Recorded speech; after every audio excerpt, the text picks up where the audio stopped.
mga nagtatanong po kung saan po ako kumukuha ng audio sa aking mga video po na ganito ang sounds. Gaya ng mga ganyan po. Sa instant po ako kumukuha. I-download nyo po muna yan. Tapos turuan ko po kayo kung paano yan mapunta sa inyo ang gallery. Tara po. Open instant. Tapos pag na-open na, pili lang po kayo sa mga audio dyan. Marami po iyan. Tapos sa akin, napili ko is SpongeBob. Tapos pindutin lang po yung name. Yung pangalan lang po yung pindutin. Pag may lumabas po na ganyan, pindutin lang po yung X sa ibabaw. Ayan po.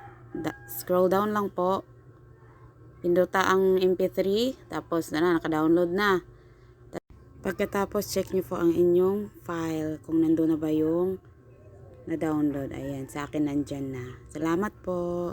Pa-share na lang po para malaman din po ng iba. Salamat po.